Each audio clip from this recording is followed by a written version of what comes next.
সাবেক সচিব আবু আলম শহীদ খান গ্রেফতার।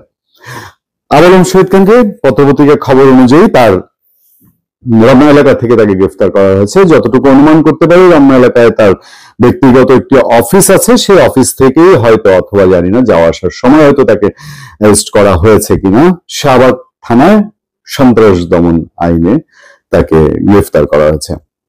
একটু বলি আপনাদেরকে, আবু আলম শহীদ খান গত মাস 3 হবে তার সাথে আমি এর আগে যখন উনি টেলিভিশনে টকশো গুলোতে কথা বলেন, তখন আমি খেয়াল করেছি যে টেলিভিশনের টকশোতে তিনি কথা বলছেন এবং কথা বলতে পারেন, কথা বলার তার দক্ষতা আছে, কথা বলার যুক্তি সবার মধ্যে আছে, কিন্তু সেটা উপস্থাপন করার একটা আলাদা ব্যাপার থাকে, সেটা আবু আলম শহীদ খানের মধ্যে ছিল। এবং ঘটনাক্রমে এক জায়গায় তিনি হেঁটে যাচ্ছিলেন, আমি নিজে এগিয়ে গিয়ে পরিচয় হয়ে কথা বলে তারপর তাকে আমন্ত্রণ জানাই, তার নাম্বার নেই, এবং তিনি এরপর থেকে নিয়মিত আমাদের এই প্রিমিয়ার ভিউতে তিনি কখনো কখনো প্রফেসর কলিমুল্লাহর সাথে, কখনো কখনো তিনি একা ব্যক্তিগতভাবে, কখনো কখনো তিনি পান্নার সঙ্গে, সাংবাদিক পান্নার সাথে, মুজিবুর আলম পান্নার সাথে, এবং সবশেষ গত 3-4 দিন আগে তিনি জাতীয় পার্টির মহাসচিব শামীম হায়দার পাটোয়ারির সাথে আমাদের আলোচনায়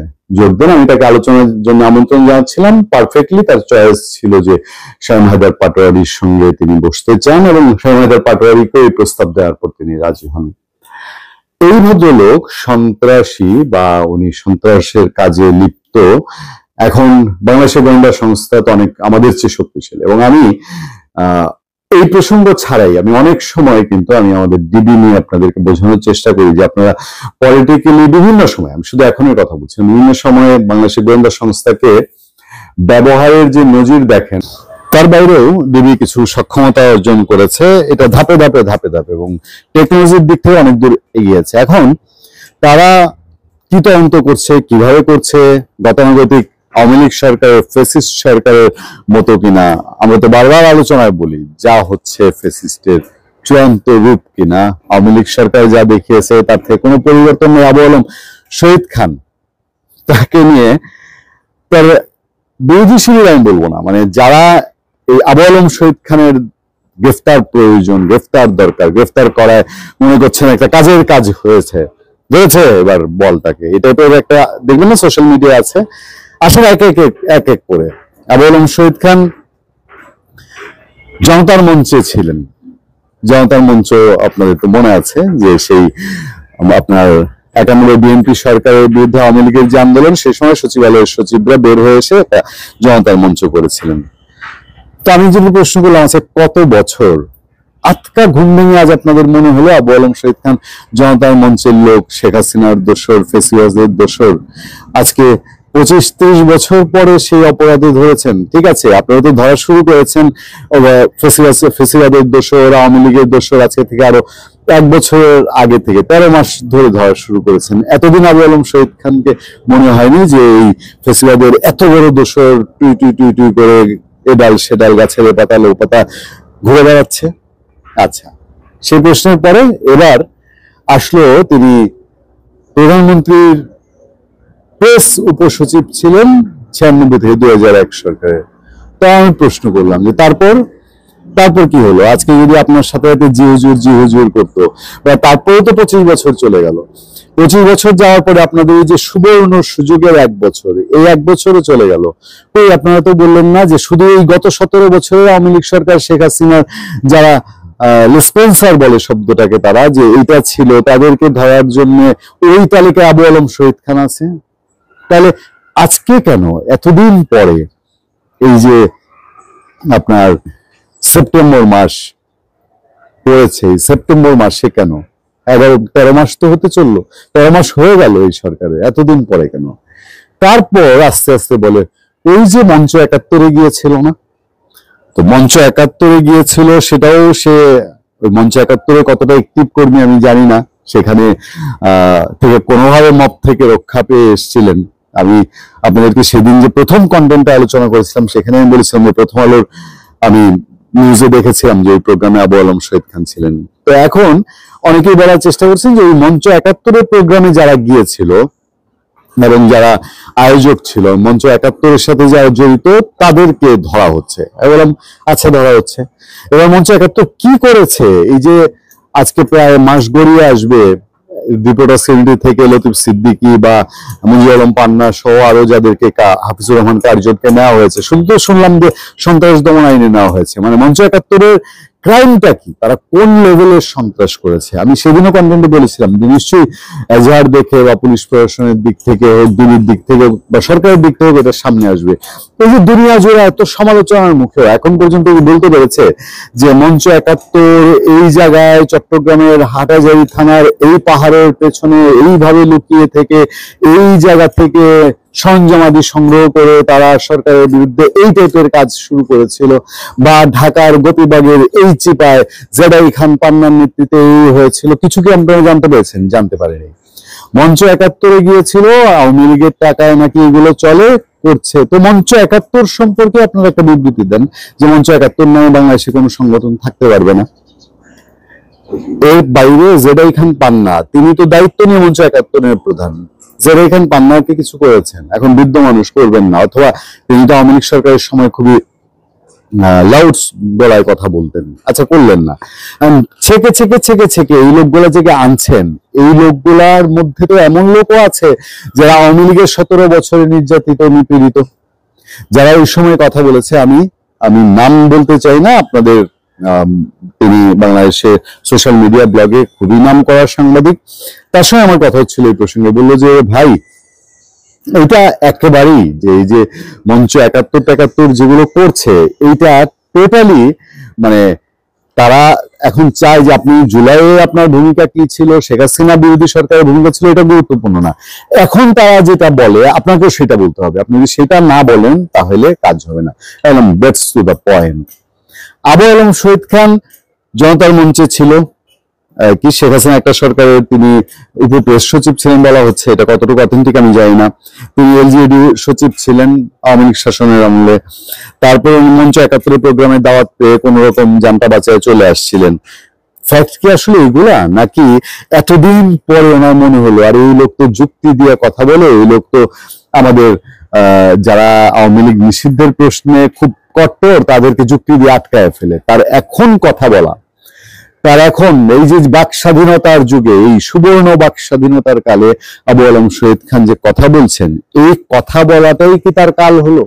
দেখেন সোশ্যাল মিডিয়ায় অনেকে লেখালেখি করছেন যে প্রধান উপদেষ্টা বলেছিলেন যে আপনারা মন খুলে সমালোচনা করবেন, সেই কথা এখন বারবার সামনে উঠে আসছে। কার মান যাচ্ছে দেখেন তো। এগুলো তো হয়েছে, আমরা দেখেছি এর আগে গত সরকার যে কয়টা এই ধরনের পরিস্থিতি গিয়েছে, তারপর এটার ফলাফল কি আমাদের দেখা। আজকে আবু আলম শহীদ খান, আমি যতটুকু যদি আমাকে ব্যক্তিগতভাবে বলেন আমি বলবো যে হ্যাঁ আমি খুব জোর গলায় বলি, মুজিবুর আলম পান্না বলেন বা আবু আলম শহীদ খান, মানে একটা লোকের সঙ্গে মিশলে কিছুদিন মিশলে বোঝা যায় লোকটা কতটা ক্লিন, কতটা স্বচ্ছ। আমি তো সেই জায়গায় দেখেছি, আমি তার সাথে চলা মানুষ দেখেছে। আবু আলম শহীদ খানের দুর্নীতি আছে, কোন লেভেলের দুর্নীতি? একটা দুর্নীতির মামলা করেন, সে জনতার মঞ্চে গিয়ে যে আইন লঙ্ঘন করেছিল একটা মামলা করেন, সে মঞ্চ ৭১ অভিযোগটা এখন এস্টাবলিশই করতে পারেনি, বলছি মঞ্চ ৭১ সঙ্গে জড়িত হয়ে সে এই বাংলাদেশের আইন বিরোধী কাজ করেছে, একটা মামলা করেন। সে প্রধানমন্ত্রীর উপপ্রেস সচিব থাকাকালীন এই অপরাধ করেছে, একটা মামলা করেন। সেগুলো মামলা নাই। সেই শেখ হাসিনার আইনে, আওয়ামী লীগের আইনে, সন্ত্রাস দমন আইনে আবু আলম শহীদ খান জেলে। মানে আর বোধহয় বলার ভাষা মানুষ যারা দেখছেন, শুধু দুঃখজনক এখানে যে আমাদের অনেক ফলোয়ারই লিখছেন যে আপনার এখানে টকশো করেছেন ৩ জন মানুষ, প্রফেসর কলিমুল্লাহ, মঞ্জুর আলম পান্না, শেষমেশ আবু আলম শহীদ খান। আমি অবাক বিষয়ে কারোর প্রশ্নেরই কোনো উত্তর দিতে পারি না এবং উত্তর দেওয়ার চেষ্টা করি না, কারণ হচ্ছে এগুলো দেখা ইস্যু আমরা অসংখ্য দেখেছি আর মনে মনে আফসোস হয় যে এই দেশে যে যায় লঙ্কায় সেই হয় রাবণ। তিনি হচ্ছেন একজন মুক্তিযোদ্ধা। আবু আলম শহীদ খানের প্রতি শ্রদ্ধা জানিয়ে, সেই শ্রদ্ধা বিনম্র শ্রদ্ধা, কোন হারানো মানুষকে নয়, নতুন করে খুঁজে পাওয়া একজন বীর মানুষের প্রতি শ্রদ্ধা জানিয়ে আজকের আলোচনা আবার শুরু করা। আমি এর মধ্যে আবু আলম শহীদ খানকে গ্রেফতার করা, তাকে নিয়ে যেসব অভিযোগগুলোর কথা বলা হচ্ছে, ছড়ানো হচ্ছে, সেগুলো নিয়ে আপনাদের সামনে বলেছি এবং মোদ্দা কথায় আসার জন্য আবার দ্বিতীয়বার আপনাদের সামনে বসছি। আপনাদেরকে মনে করিয়ে দিতে যাই একটি অংশের কথা। সেই অংশটা শুরু 2024-এর 5 আগস্টে, যখন আওয়ামী লীগ সরকারের বিদায় হলো, আওয়ামী লীগ সরকারের পতনের পর টেলিভিশন টক শো, যেখানে আবু আলম শহীদ খান গেস্ট, সাংবাদিক এম আজিজ তিনি গেস্ট, এই দুইজন অতিথির সামনে একজন উপস্থাপক খুব হাস্যোজ্জ্বল মুখে প্রশ্ন করলেন তত্ত্বাবধায়ক সরকারের উপদেষ্টা নাহিদ ইসলাম, তখন তিনি উপদেষ্টা, বলেছেন তিনি বঙ্গবন্ধু শেখ মুজিবুর রহমানকে জাতির পিতা মানেন না। আবু আলম শহীদ খানের মতামত জানতে চাওয়া হয়েছিল। 1 সেকেন্ড অপেক্ষা না করে আবু আলম শহীদ খান নির্লিপ্ত হয়ে বলেছেন, নাহিদ না মানলে কি হয়, কি আসে যায়, আমি তো মানি, বাংলাদেশের জনগণ মানে। সেই সময় সেই অবস্থায় 5 আগস্টের পর একজন মানুষের এরকম স্পষ্টবাদী উত্তর, স্পষ্টবাদী কথা কতটুকু বুকের পাঠা থাকলে, কতটুকু সাহস স্পর্ধা থাকলে বলা যায়, এবং একজন তখনকার ছাত্র সমন্বয়ক যিনি উপদেষ্টা হয়ে গেছেন তার সম্পর্কে বলা যায় কতটুকু হিম্মত থাকলে আপনারা বুঝতে পারেন। তারপরে 1 বছর তিনি বরাবর স্পষ্টবাদী কথা বলে গেছেন, কোনো কথা তাকে বানিয়ে চিন্তা করে বলতে হয়নি। আমরা অনেক সময় অনেক কন্টেন্ট, অনেক আলোচনায় ইনিয়ে বিনিয়ে বলার চেষ্টা করি। অনেক সময় আমাদের যারা শুভানুদ্দী আছেন, যারা ফলো আছেন, তারা বলেন যে ভাই এখন আর ইনিয়ে বিনিয়ে না বলে আপনি একটু ঘুরিয়ে ফিরিয়ে বলবেন। পৃথিবীটা অনেক কঠিন, আবু আলম শহীদ খান হওয়া অনেক কঠিন। আবু আলম শহীদ খান আওয়ামী লীগের লেসপেন্সার ছিলেন, এটা তার কোনো আশেপাশের মানুষজন, তার কোনো সাবেক সচিবরা, বর্তমান সচিবরা বা বর্তমান সরকারি কর্মকর্তাদেরকেও ঘরোয়া আলোচনা বলেন না, কারণ তিনি আওয়ামী লীগের সময় সোচ্চার ছিলেন। বলা হয় তিনি আওয়ামী লীগের সরকারের সময় স্থানীয় সরকার সচিব ছিলেন, এটাই তার প্রতি অভিযোগ, তার অন্যায়। তার মন্ত্রী ছিলেন আওয়ামী লীগের নেতা সৈয়দ আশরাফুল ইসলাম। আমরা অনেক কন্টেন্টে অনেকবার আপনাদেরকে বলেছি যে সৈয়দ আশরাফুল ইসলামকে আমরা ব্যক্তিগতভাবে চিনতাম, পারিবারিক পরিসর এবং কিশোরগঞ্জ এবং নেত্রকোনার পরিসরের মধ্যে দিয়ে। বহু বিএনপির মানুষ, বহু জামাতে ইসলামের মানুষ যেভাবে চিনতেন, আমরাও তারকে সেভাবেই চিনতাম। সৈয়দ আশরাফুল ইসলাম সেই আওয়ামী লীগ দিয়ে কতটা আঘাতপ্রাপ্ত ছিলেন সেটা তার বক্তব্যে তিনি স্পষ্ট করে গেছেন, যে সত্যিকারের আওয়ামী লীগের বুকে রক্তক্ষরণ, আওয়ামী লীগের যে শাসন শুরু হয়েছিল, আওয়ামী লীগের 14 নির্বাচন, 18 নির্বাচন, 24-এর নির্বাচন তাকে দিনে দিনে ফেসিবাদে পরিণত করেছে। আওয়ামী লীগের সবচেয়ে বড় যে অকান্ত তত্ত্বাবধায়ক সরকার ব্যবস্থা বাতিল করে দেওয়া তাকে ফেসিবাদে রূপান্তরিত করেছিল। আবু আলম শহীদ খান কোনদিন এসবের পক্ষে কথা বলেছেন কিনা কেউ কি উদাহরণ দিতে পারবেন আমি জানি না।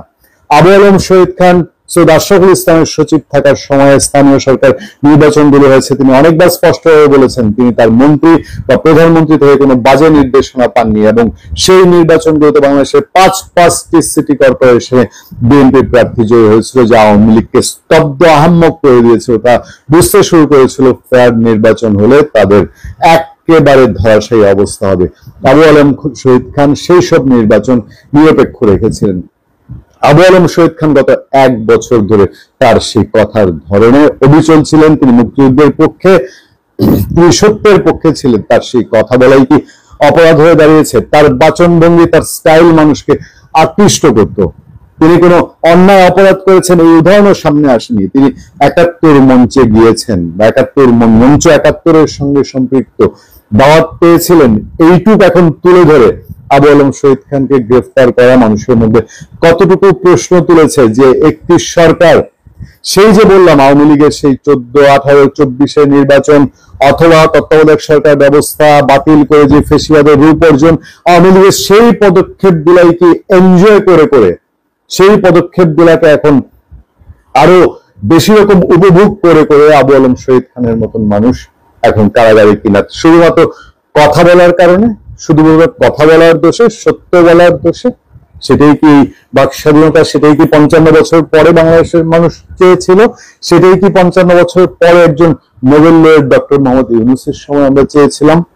তাদেরকে নানান ভাবে ইনিয়ে বিনিয়ে সুশীল বানিয়ে বলা হয় যে তারা আওয়ামী লীগের পারপাস সার্ভ করছে, কিন্তু আমরা জানি না, আমাদের আশেপাশে এনভায়রনমেন্ট সেটা বলে না, আমরা বুঝতেও পারি না কোনোভাবে যে আওয়ামী লীগের রাজনীতি এবং সেটার সঙ্গে বাংলাদেশে যারা অন্যায়ের কথা বলে, যারা সেই মরদেহ পুড়িয়ে ফেলার কথা বলে, যারা বাংলাদেশের স্বাধীনতা সার্বভৌমত্ব হুমকির মুখে থাকার কথা বলে, যারা এই করিডোর এবং দেশের আইন শৃঙ্খলা পরিস্থিতি নিয়ে কথা বলে, যারা বাংলাদেশে একটা সুষ্ঠু নির্বাচন চায়, আমাদের টকশো গুলোতে বহুবার আবু আলম শহীদ খান বলেছেন একটা নির্বাচন মাস্ট, একটা নির্বাচন হতেই হবে। তিনি প্রশ্ন তুলেছেন যে আওয়ামী লীগ ছাড়া নির্বাচন ভালো হবে কিনা, আওয়ামী লীগের এই ভোটারদের বাদ রাখাটা ঠিক হবে কিনা, কিন্তু আওয়ামী লীগকে নিয়ে আসেন, আওয়ামী লীগের নিষেধাজ্ঞা প্রত্যাহার করেন, এই ধরনের কোনো কথাবার্তা কি তিনি কখনো বলেছেন? আবু আলম শহীদ খানের মতন একটু স্পষ্টভাষী মানুষের এই জেলে যাওয়া, কারাগারে যাওয়া প্রশ্ন তুলে যে আওয়ামী লীগের সময় আওয়ামী লীগের যারা কট্টর সমালোচক ছিলেন, আজকে আইন উপদেষ্টা আসিফ নজরুল কথা বলতেন, ডক্টর জাহিদ কথা বলতেন, মাসুদ কামাল কথা বলতেন, আমরা কথা বলতাম, আমরা এই সিচুয়েশন আমরা ফেস করিনি তখন। এখন যত যাই মঞ্চ ৭১ বলা হোক, জনতার মঞ্চ বলা হোক, তিনি শেখ হাসিনা সরকারের সচিব ছিলেন বলা হোক, মানুষের এই ধারণা কিভাবে বদলাবে যে তিনি কথা বলার জন্যই গেছেন নাকি ওইসব কারণে গেছেন? একটা জায়গা খুবই ক্লিয়ার, সেই ক্লিয়ার জায়গা থেকে এই বার্তা আসে কিনা যে একটা সরকার যদি এরকম দুদুল্যমান একটা অবস্থায় পড়ে এবং চারদিকে লেজে গোবরের অবস্থা পাকিয়ে ফেলে, তখন এই ধরনের বিশ্লেষক বা এই ধরনের যারা সুশীল সমাজের প্রতিনিধিত্ব করেন, যারা স্বাধীনতা সার্বভৌমত্বের কথা বলেন, তাদেরকে জেলে যেতে হয়।